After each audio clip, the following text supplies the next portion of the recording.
The only famous inmate to be housed there. We had Sam Bankman-Fried there, R. Kelly, Ghislaine Maxwell. They were all inmates there. Sean Combs is being kept away from the general inmate population. You say his fame makes him a target. Yeah, sure. And not necessarily at the MDC only. I mean, anywhere. Yes, in my humble estimation, his life, his safety is in jeopardy in any correctional lockup right now. If it is true, as reported, that he is housed in the special housing unit, it's important to note that the special housing unit is a lockdown, 24-hour lockdown unit. The MDC Brooklyn is a high-rise. The vast majority of the floors are general population floors, but the special housing unit is a 24-hour lockdown facility. So this is for Mr. Combs' protection. His incredible worldwide celebrity combined with the allegations, the charges now, an indictment, of course, of acts of violence against women make him a very attractive target. All right. They need to safeguard him. This is a man accustomed to the very finest. He was arrested at the Park Hyatt Hotel in New York City, known for its luxury suites and exceptional food and wine, where one-bedroom suites start at $3,000 a night. He was probably staying in something larger. What is life like for him now at the MDC? I would say 100% total culture shock. The MDC is, I've used the word austere a lot, but it is. It's austere, it's strict, it's impersonal, it's cold, and it is a very tough place Diddy to be is set to spend the next 6 months at the Metropolitan Detention Center, MDC, in Brooklyn, New York, with his trial scheduled for May 5th, 2025. Reports say he is struggling in custody. He has been placed in solitary confinement for his safety, as there are threats against his life. Allegedly, people he previously blackmailed are now targeting him. The charges against him, including child abuse allegations, make his situation even more dangerous, as inmates convicted of similar crimes are often at risk. Those facing such accusations can be in serious danger, especially during the early months of their sentence. Diddy is reportedly concerned about his safety. Natasha and Steve, for the first time in his life, Sean Diddy Combs has spent a week behind bars. He's here inside MDC, where he's been since his arrest on Monday night on federal sex trafficking and other charges, to all of which he's pleaded not guilty. There's no VIP section, there is no concierge, only conmen, killers, and kingpins. MDC is so bad, federal judges have questioned the harsh conditions for those here awaiting trial.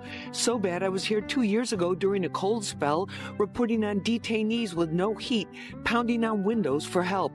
There was even a congressional inquiry. But take the word of a former inmate I spoke with who goes by Esco. It's terrible. The food is terrible. Of course, the inmates are terrible. The guards are terrible. The conditions are terrible. It's just terrible. The inmates that you're surrounded around, just in general, a lot of them are brought up on pretty heavy federal indictments, right? So just in terms of the atmosphere there, it's just certainly one that no one wants to be in. Combs was placed in a special housing unit and on suicide watch, the standard protocol for high-profile celebrity detainees. The disgraced mogul was denied bail by 2 separate judges.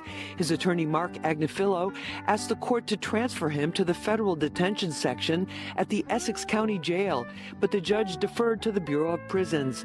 Federal trial attorney Philip Hamilton says lockdown can mean a lot less time to prepare your defense. In terms of fighting their case, it just makes it all the more difficult, because now in terms of you being able to communicate with your attorney, you are at the realms of just what's going on with respect to the facility. Is it on lockdown? Is the facility letting visitors in? Detainees on suicide watch wear tear-away paper hospital-style garments and rubber shower shoes.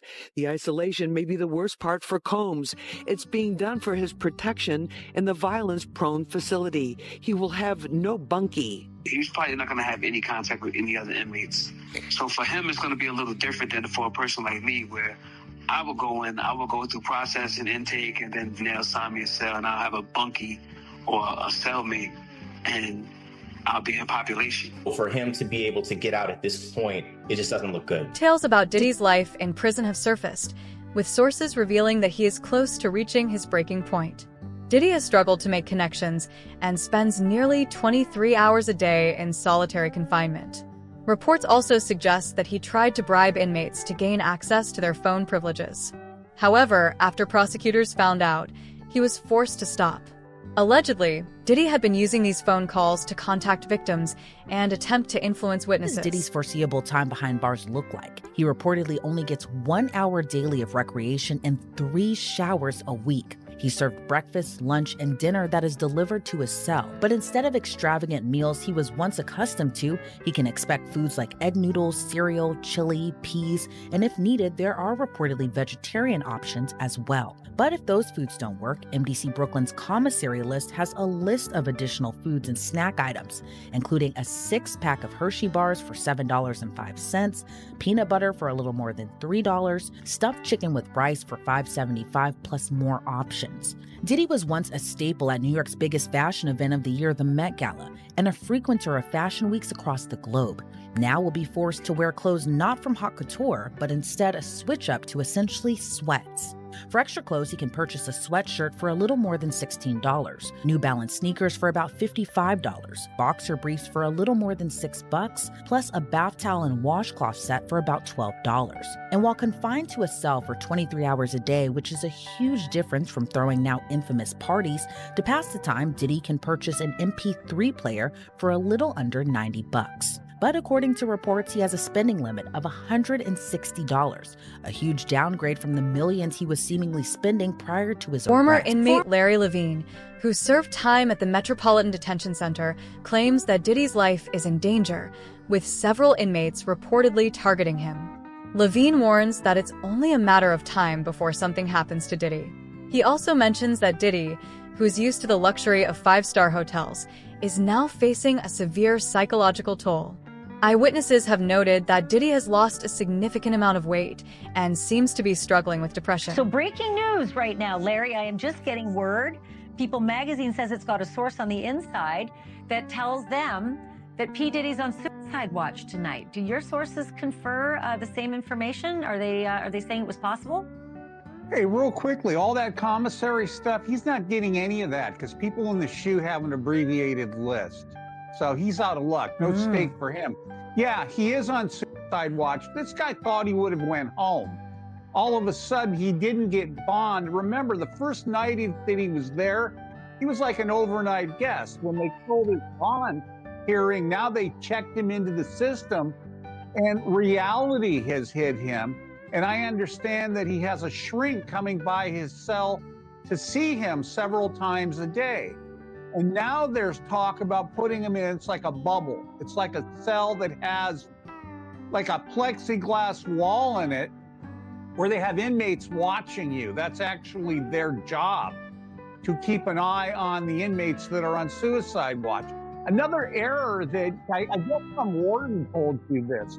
There are sentenced inmates there. They're called cadre inmates. They don't have to be white collar inmates, but they're doing maintenance on the building. And the problem why there's a lot of violence there, they have housing units and they're mixing bank robbers, drug dealers, rapists with white collar people.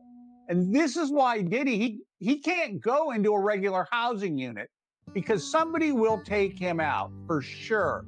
Somebody's gonna get a lot of street credibility out of this. People that are doing substantial time that know they're never getting out, they'll just kill a guy. No questions asked. You think that they'd suck up to him because he's got a lot of money, and if he ever does get the commissary options, he would be able to help them. Some people do because I got to wrap it real quick.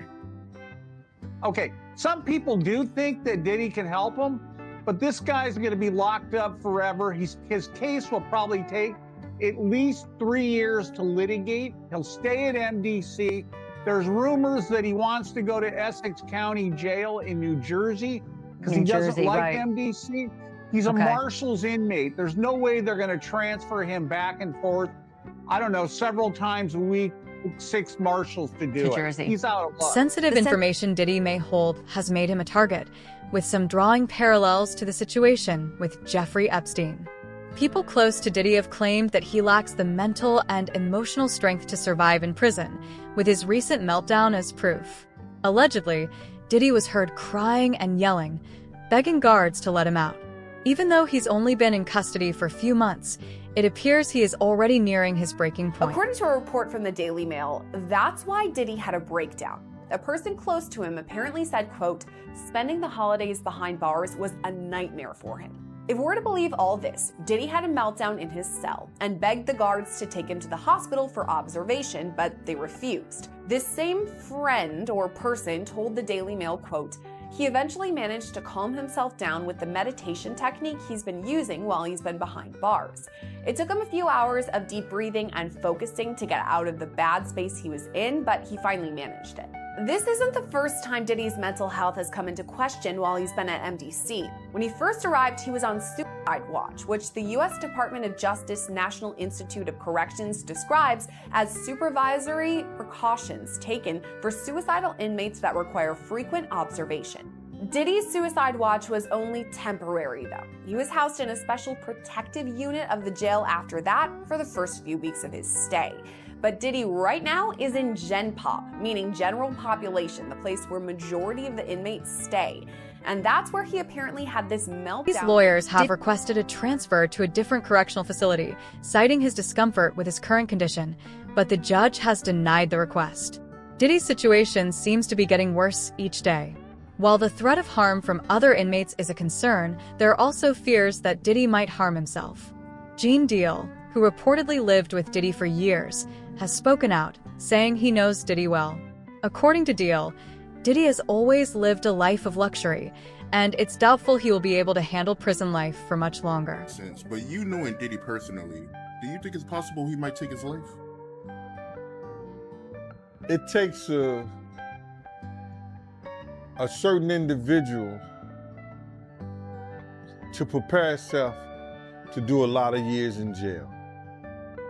From the lifestyle that he had, I'm not saying that he can't. I just don't see him able to do time behind bars. Maybe if he'd be in a camp type situation, that's a possibility. But based on the lifestyle and what he'd done and what he's accomplished, if he had to go behind those bars for a lot of years, I think that he may commit suicide. He'd do an Epstein. Why do you think he didn't pull a Russell Simmons and leave the country? They was watching him, bruh. They was watching him. And then I think that he had to turn over his passport.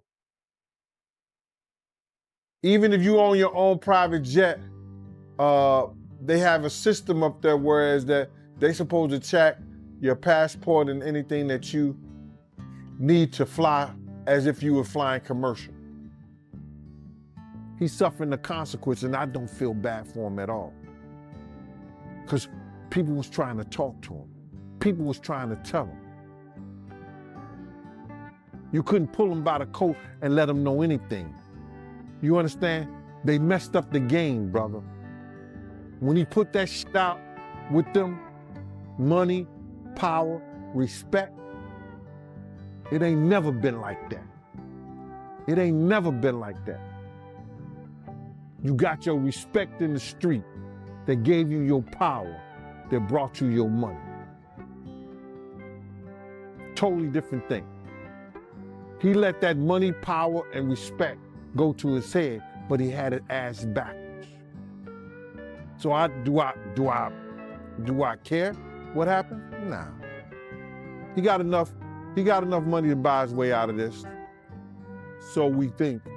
So when you look at that video of him pacing around and he's looking worried, and you knowing him, do you think it's possible that he might commit suicide?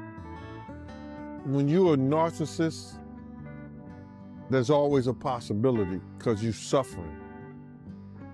But I don't think that he could see himself in a cage. I don't think he could see himself behind those bars in those type of situations. It's too many real dudes that dislike him. But then again, there's a lot of real dudes that need help. And him being behind bars, he could probably help. In addition to the $6 million, Diddy's legal team has arranged a $50 million bail package and, according to court documents, plans to surrender the family's passports in a bid to secure his release. Diddy is even offering his Miami mansion, valued at around $48 million, as collateral. Despite these significant offers, Judge A. Subban has denied Diddy's bail request, meaning he will remain in custody with no release in sight. What do you think about that counter-argument? Because his team has said, we're going to put together the proposed bail package. A $50 million bond, co-signed by him, his mom, his sister, the mother of his oldest daughter, and his 3 adult sons. It's going to be secured by the equity in his property in Miami, Florida. Home detention, his passport will be surrendered. The government said that's insufficient. They said, look at the charges, look at the weight of the evidence that I just mentioned. They said they have allegations that he and his associates were trying to tamper with witness testimony last year so that they wouldn't cooperate with the government. What do you take away about who has the stronger argument in terms of bail? Well, I think his counsel has done the best they possibly can. I think bringing him there voluntarily is very smart, starts them out on the right foot. But I think the last thing that you just mentioned, the interfering with witnesses. That's the allegation, yeah. Yeah, if that's true, or I should say, if there's real indicia that happened, I think that might tip the scales in favor of not letting him out pending trial, because I think, and you know this, I think judges take an extraordinarily dim view of that, and that might be the factor that tips the scale against him. But I think as far as a tactic, I think it was very smart to do what they did and to say, look, you know, he's here. You didn't have to track him down. He's got a real defense here. He's doing everything right, at least right now. I'm not sure it's going to be enough at the end of the day. During a raid at Diddy's Miami mansion, federal officers reportedly found disturbing evidence that has intensified the charges against him. Among the items seized were hidden cameras, sex toys, bondage gear, lingerie, and over 1,000 bottles of baby oil and lubricant, all allegedly connected to events referred to as free freak-offs. One officer has even suggested that Diddy's actions are more severe than those of Jeffrey Epstein. For years, P. Diddy's gotten a whole pass. He's actually created his own kingdom where he makes his own rules, and you got to follow his rules or you get penalized. And guess what, Laura? He's now in a federal penitentiary, and for the first time in his life, he's facing his own fate at the hands of somebody else. And I will tell you, Laura, I've done federal cases, that's not the place you want to be in federal court. 90% of federal criminal indictments brought down are pled out, right? A plea deal is brought. And of the only 10% left, 90% of those defendants that go to trial, they lose. So he is looking at a daunting uphill battle to fight these horrible charges. Now, Brian, one of the DHS agents involved in this raid on his Miami mansion described what he saw inside the house, saying that, in my opinion, he's as bad as Epstein. These women are young, either barely legal or barely illegal. Brian, this sounds like he was a monster. Yeah, Laura, I will tell you that this indictment was very detailed, by the way, too. Your viewers should know there were over 300 subpoenas served, over 50 witnesses interviewed. Why is that important? Because the federal prosecutors aren't going to be leveling an indictment like this unless they have ammunition and they have cause to bring it. And the core issue at this case, which the feds have to prove, which it's looking like they can, is that P. Diddy essentially controlled these women, that he threatened them with stopping that money that he was paying them, that he spiked their drinks with drugs. That's been alleged in the indictment. And that he basically told them, I'm going to ruin your life unless you engage in these freak-offs. And that's really what the prosecutors got to prove. And if you've got some victims coming forward to talk about that, you've got financial records that prove that, travel itinerary that proves that, P. Diddy has very little defense. And I got to tell you, Laura, if this guy wants to fight these charges, he's going to have to step up and walk into a courtroom and talk about it. If he doesn't testify in this case, he is dead on arrival. Well, who else is on these tapes? I mean, will the tapes ever see the light of day? I mean, that's what everybody's talking about. Who else is there? It's like with the Epstein, his pleasure island. Who else? Who went? Who was there? What's the manifest? But Brian, chances 1 being least likely, 10 being most likely. Will we learn of other celebrities that were at these freak-offs? Yeah, I think you've got an 8 or a 9 for a likelihood you're going to hear about it. Why? Because there are going to be more indictments coming down, Laura. That's an important point here, because he's being charged with racketeering and conspiracy. You're going to have, well, let's start on the inner circle. You're going to have former bodyguards. You're going to possibly have former musicians that he was with. You've got personal assistants that are going to be, they're already talking about this. Some of those are likely to be charged. And then guess what? If you've got some music moguls that are sending women over to these alleged freak-offs, then you've got some top people that are going to start crumbling too, because they're all part of what's called this criminal enterprise.